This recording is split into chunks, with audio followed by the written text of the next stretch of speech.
नमस्कार दर्शक बंधु मु जीवन स्वागत करुच्ची आज आउ एक नया भिडियो तो दर्शक बंधु आज आम कथा आप पीएम किसान टंका पाँच जो मैंने पीएम किसान टंका एतंत पाई ना तो से गोटे बहुत बड़ा अपडेट आसी कि जदि आपने पीएम किसान टंका पाई सारी ताहले आपने मत ये तीन काम कर दिंतु जोटा कि आपको भिडियो आपको कहवाई जाऊँगी एवं जो मैंने भी पीएम किसान टंका पाई ना तो से भी ये तीन काम करनी जहाँ कि आपको ये भिडियो आपको टोटाल डिटेल्स आपको जनाई जाऊँगी पूरा स्टेप बाय स्टेप आपको जनाई जाऊँगी आपको भिडियो को फास्ट लास्ट देखले आप संपूर्ण रिपोर्ट जानीपारे जदि आपको भिडियो भल लगुव तो भिडियो को लाइक कर चैनल टी सब्सक्राइब करने जमा ही भूलुनी। तो दर्शक बंधु पीएम किसान 22तम किस्ती अलरेडी आपण मैंने 13 तारीख मार्च आप पाई सारी जोटा कि आपको ये लिखा जाइए ठीक अच्छे। तो बर्तमान जो आपको 23तम किस्ती आपर आसापी जाऊँगी ठीक अच्छे। ये 23तम किस्ती आप जो टंका पाइबे जहाँकि आप 2000 टंका लेखा आपने पाइबापी जाऊँगी। तो ये 2000 टंका आपको सरकार देवे तो से कौ मध्यम देवे ना आपको 3टा उपाय अच्छे आप ठीक अच्छे। तो चलते मुझे विषय आपको कौच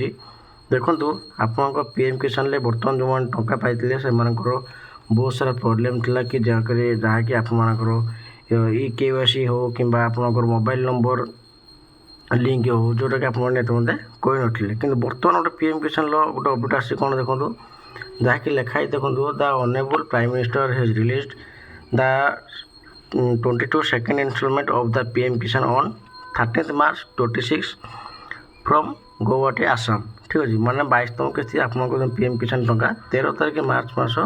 2026 गुवाहाटी आसाम आपको इंस्टॉलमेंट पठेइथिले सेटा को मैंने पाई देखो e KYC is mandatory for PM Kisan registered farmers OTP based e KYC is available on PM Kisan और नियरेस्ट सीएससी सेंटर में be contact from biometric based e KYC ठीक है। यार माने कौन देखो जदि आपने ई केवाईसी टंका ई केवाईसी कर आपने पीएम किसान रजिस्टर्ड फार्मर माने आपको जो फार्मर आईडी आप रही ठीक अच्छे। ये फार्मर आईडी जब आपने रजिस्टर कर पीएम किसान ताहले आप टंका पाई आउ गोटे कौन अच्छे देखो ये ना ओटीपी बेस्ड ई केवाईसी ठीक अच्छे। मैंने आपको जो मोबाइल नंबर लिंक अच्छी पीएम किसान ई केवाईसी से आपंकर मागे सी ठीक अच्छे। आउ गोटे कौन लगे ना इज अवेलेबल ऑन पीएम किसान एंड नियरेस्ट सीएससी सेंटर जदि आपने ओटीपी बेस्ड ई केवाईसी और आपको जो ई केवाईसी मैंडेटरी जो लिखी आपको तो ये जिनस जब आपने कही ना फार्मर आईडी जोटा कि अच्छी से आपने कही ना ताहले आपने पीएम किसान टंका पाइपर ना जदि आपने करने से जिन चाहते ताहले आपने निकटस्थ थी आप सीएससी सेंटर जमा कि आप जनसेवा केन्द्र रोचे तो से जनसेवा केन्द्र जाकि आपको